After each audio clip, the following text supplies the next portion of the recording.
शिव शक्ति ज्योतिष ज्ञान सत्संग में आप सभी स्नेही मित्रों का हार्दिक स्वागत, अभिनंदन। हमारा यह YouTube चैनल एक धार्मिक चैनल है, जिस चैनल में व्रत, त्योहार, ग्रंथ पुराणों से ज्ञान को प्रस्तुत किया जाता है और ज्योतिष के विषय पर ग्रंथ पुराण, पंचांग आदि सुप्रसिद्ध विद्वानों के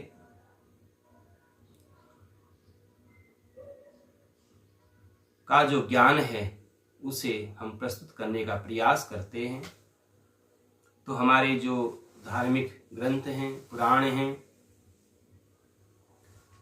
उनके माध्यम से हम इस अपने YouTube चैनल में इस ज्ञान गंगा को समय समय पर प्रसारित करते रहते हैं।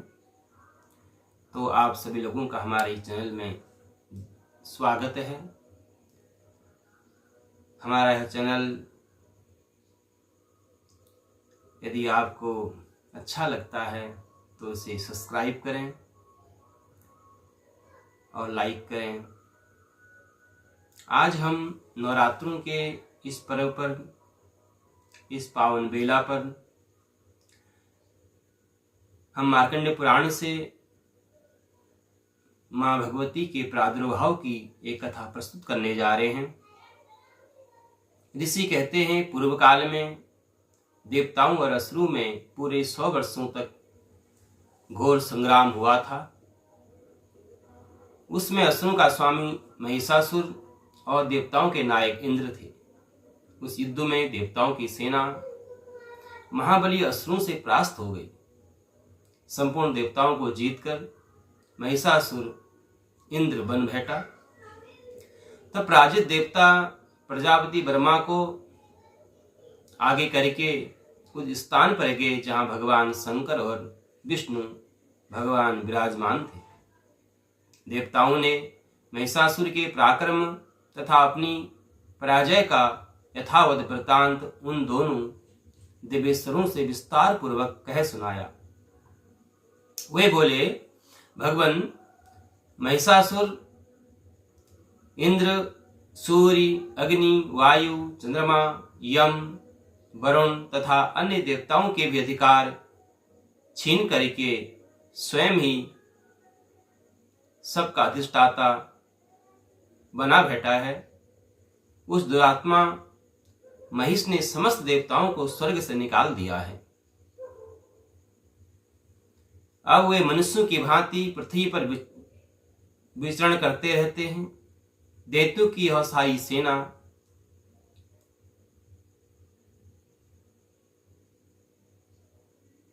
और उनकी करतूतें हमने आप लोगों से कह सुनाई है। अब हम आपकी शरण में आए हैं, इसलिए प्रभु उनके वध का कोई उपाय बताइए। इस प्रकार देवताओं के वचन सुनकर के भगवान विष्णु और शिव जी ने दैत्यों पर बड़ा क्रोध किया।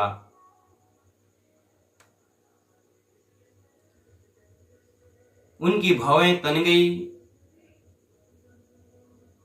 और उनका मुंह टेढ़ा होने लगा। तब अत्यंत क्रोध के कारण भरे हुए भगवान चक्रपाणि विष्णु के मुख से एक महान तेज प्रकट हुआ।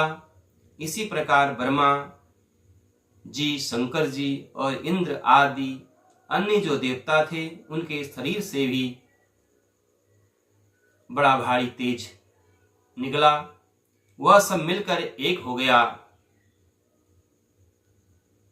और एक महान तेज का वह पुंज ज्वालायमान पर्वत सा जान पड़ा। देवताओं ने देखा, वहां उनकी ज्वालाएं संपूर्ण दिशाओं में व्याप्त हो रही थी। संपूर्ण देवताओं के शरीर से प्रकट हुए उस तेज की कहीं तुलना नहीं थी।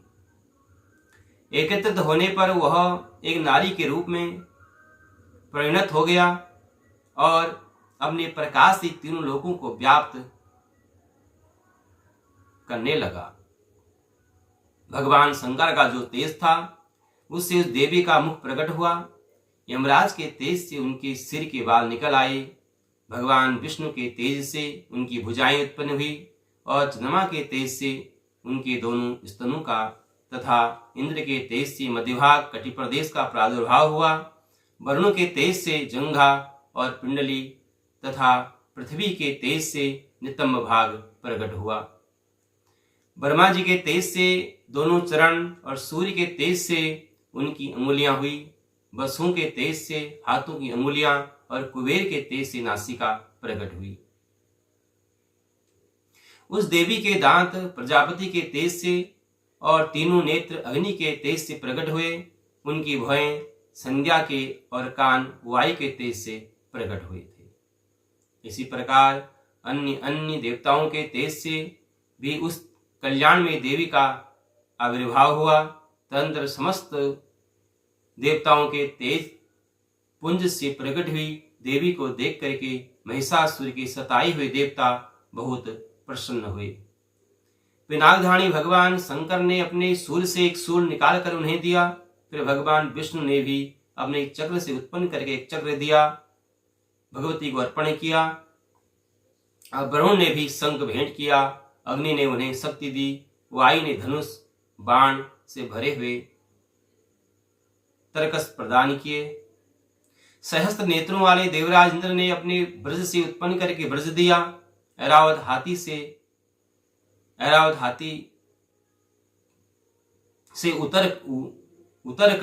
उतार कर एक घंटा भी प्रदान किया। यमराज ने काल दंड से दंड, वरुण ने पास, प्रजापति ने स्फटिक की माला, ब्रह्मा जी ने कमंडल भेंट किया। सूर्य ने देवी के समस्त रोम कोपू में अपनी किरणों का तेज भर दिया। काल ने उन्हें चमकती हुई ढाल और तलवार दी। क्षीर समुद्र से उज्जवल हार और कभी न जीर्ण होने वाला दिव्य वस्त्र भेंट किया। साथ ही उन्होंने दिव्य चूड़ामणि, 2 कुंडल, कड़े, उज्जवल अर्धचंद्र, सब बाहों के लिए केवर, दोनों चरणों के लिए निर्मल नपुर, गले की सुंदर हंसनी और सब अंगुलियों में पहनने के लिए रत्नों की बनी हुई अंगूठियां भी प्रदान की। विश्वकर्मा ने उन्हें अत्यंत निर्मल परसा भेंट किया। साथ ही अनेक प्रकार के अस्त्र और अभेद्य कवच दिए। इनके सिवा मस्तक और वक्ष स्थल पर धारण करने के लिए कभी न कुम्हलाने वाले कमलों की मालाएं उन्हें भेंट की। जलधि ने उन्हें सुंदर कमल पुष्प भेंट किया। हिमालय ने सवारी के लिए सिंह और भांति भांति के रत्न समर्पित किए। धनाध्यक्ष कुबेर ने मधु से भरा हुआ पात्र, पान पात्र दिया और संपूर्ण नागों के राजा जो शेष हैं, जो इस पृथ्वी को धारण करते हैं, उन्हें बहुमूल्य मणियों से भूषित नागहार भेंट किया। इसी प्रकार इन देवताओं ने भी आभूषण, अस्त्र शस्त्र देकर पृथ्वी का देवी का सम्मान किया। तत्पश्चात उन्होंने बारंबार अट्टहास पूर्वक उच्च स्वर से गर्जना की। उनके भयंकर नाद से संपूर्ण आकाश गूंज उठा। देवी का वह अत्यंत उज्जवल उच्च स्वर से किया हुआ जो नाद था, सिंहनाद, वह कहीं समा न सका। आकाश उसके सामने लघु प्रतीत होने लगा। उससे बड़े जोर की प्रतिध्वनि हुई, जिससे संपूर्ण विश्व में हलचल मच गई। समुद्र कांप उठे, पृथ्वी डोलने लगी, समस्त पर्वत हिलने लगे। उस समय देवताओं ने अत्यंत प्रसन्नता के साथ सिंहवाहिनी भवानी से कहा, देवी तुम्हारी जय हो। साथ ही महर्षियों ने भक्ति भाव से विनम्र होकर उनका स्तुति किया। संपूर्ण त्रिलोकी को शोभग्रस्त देख दैत्यगण अपनी समस्त सेना को कवच आदि से सुसज्जित कर हाथों में हथियार लेकर के सहसा उठ करके खड़े हो गए। उस समय महिषासुर ने बड़े क्रोध में आकर कहा, यह क्या हो रहा है। फिर वह संपूर्ण असुरों से गिर करके उस सिंहनाद की ओर लक्ष्य करके दौड़ा और आगे पहुंचकर उसने देवी को देखा, जो अपनी प्रभा से तीनों लोकों को प्रकाशित कर रही थी। उनके चरणों से भार से पृथ्वी दबी जा रही थी, माथे के मुकुट से आकाश में रेखा से खींच रही थी तथा वे अपने धनुष की टंकार से सातों पतालों को शुद्ध किए देती थी। देवी अपनी हजारों भुजाओं से संपूर्ण दिशाओं को अवांछित करके खड़ी थी। तदंतर उनके साथ दैत्यों का युद्ध छिड़ गया। नाना प्रकार के अस्त्र शस्त्रों से संपूर्ण दिशाएं उद्भासित होने लगी। चिक्षुर नामक महान असुर महिषासुर का सेनानायक था, वह देवी के साथ युद्ध करने लगा। अन्य दैत्यों की चतुरंगणी सेना साथ लेकर चामर भी लड़ने लगा। 60,000 रथियों के साथ आकर उग्रद नामक महादैत्य भी लोहा लेने लगा। 1 करोड़ रथियों के साथ लेकर महाहनु नामक दैत्य युद्ध करने लगा, जिसके रोए तलवार के समान तीखे थे। वह असिलोमा नामक महादैत्य भी 5 करोड़ रथी और सैनिकों के साथ युद्ध में आ डटा। 60 लाख रथियों से घिरा हुआ वस्कल नामक दैत्य भी उस युद्ध भूमि में लड़ने लगा। परिवाजित नामक राक्षस हाथी पर सवार होकर के घुड़सवारों से अनेक दलों और 1 करोड़ रथियों की सेना को लेकर युद्ध में करने लगा। बिडाल नामक दैत्य 5 अरब रथियों से घिरकर लोहा लेने लगा। इसके अतिरिक्त और भी हजारों महादैत्य रथ, हाथी, घोड़ों की सेना को साथ लेकर के देवी के साथ युद्ध करने लगे। और महिषासुर उस रणभूमि में कोटि कोटि सहस्त्र रथ, हाथी और घोड़ों की सेना से घिरा हुआ खड़ा था। वह दैत्य देवी के साथ तोमर, भिंदीपाल, भक्ति, मूसल, खड्ग, परशु, पट्टिस आदि अस्त्र शस्त्रों का प्रहार करते हुए युद्ध कर रहे थे।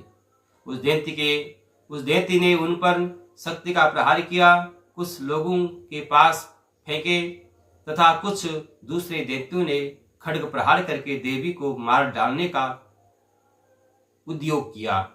देवी ने भी क्रोध में भर करके खेल खेल में ही अपने अस्त्र शस्त्रों की वर्षा करके दैत्यों के समस्त शस्त्र काट डाले। उनके मुख पर परिश्रम का, थकावट का रंग रंच मात्र भी चिन्ह नहीं था। देवता और ऋषि उनकी स्तुति करते थे और ये भगवती परमेश्वरी दैत्यों के शरीर पर अस्त्र शस्त्रों की वर्षा करती रही। देवी का वाहन सिंह भी क्रोध में भर करके साथ गर्दनों के बाल को हिलाता हुआ असुर की सेना को में इस प्रकार विचरण करने लगा मानो वन में दवानल फैल रहा हो। रणभूमि में दैत्यों के साथ युद्ध करती हुई अंबिका देवी ने जितने निश्वास छोड़े वे सभी तत्काल सैकड़ों हजारों गणों के रूप में प्रकट हो गए। परशु, भिंदीपाल, खड्ग, परटिस आदि अस्त्रों द्वारा असुरों का सामना करने लगे।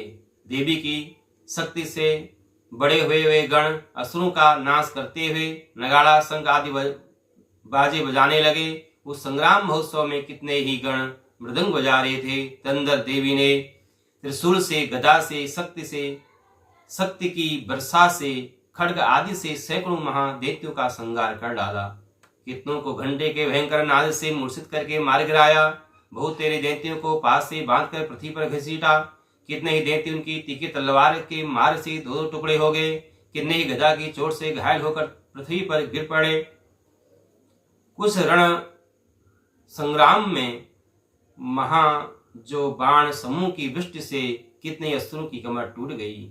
बाज की तरह झपटने वाले देव पीड़क महादैत्य गण अपने प्राणों से हाथ धोने लगे। किन्हीं की बाहें छिन्न भिन्न हो गई, कितनों की गर्दनें कट गई। कितने ही दैत्यों के मस्तक कट कट कर गिरने लगे। कुछ लोगों के शरीर मध्य भाग में ही विदीर्ण हो गए। कितने ही महादैत्य जांघें कट जाने से पृथ्वी पर गिर पड़े। कितने ही देवी ने एक बाहों, एक पैर, एक नेत्र वाले करके 2 टुकड़ों में चीर डाला। कितने ही दैत्य मस्तक कट जाने पर भी पृथ्वी पर गिरकर फिर उड़ जाते। केवल धड़ के रूप में ही आगे बढ़कर हाथों में हथियार लेकर देवी के साथ युद्ध करने लगते। कुछ कबंध युद्धों के बाजू में लय पर नाचते थे। कितने ही बिना सिर के धड़ हाथों में खड्ग, शक्ति और दृष्टि लिए दौड़ते थे। कितने दूसरे महादैत्य ठहरो ठहरो यह कहते हुए देवी को युद्ध के लिए ललकारते थे। जहां वह घोर संग्राम हुआ था वहां की धरती देवी के गिराए हुए रथ, हाथी, घोड़े और असुरों की लाशों से ऐसी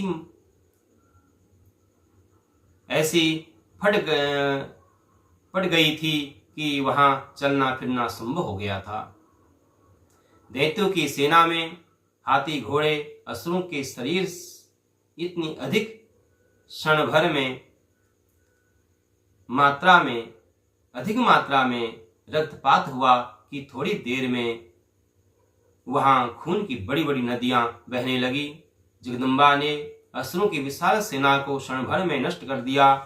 ठीक उसी तरह जैसे तृण और काष्ठ से भारी ढेर को आग कुछ ही क्षणों में भस्म कर देती है, और वह सिंह भी गर्दनों के बालों को हिला हिलाकर जोर जोर से गर्जना करता हुआ दैत्य के शरीर को मानो उनके प्राण चुने लेता था। वहां देवी के गणों ने भी उन महादैत्यों के साथ ऐसा युद्ध किया जिससे देवतागण उन पर आकाश से फूलों की वर्षा करने लगे और बहुत संतुष्ट हुए।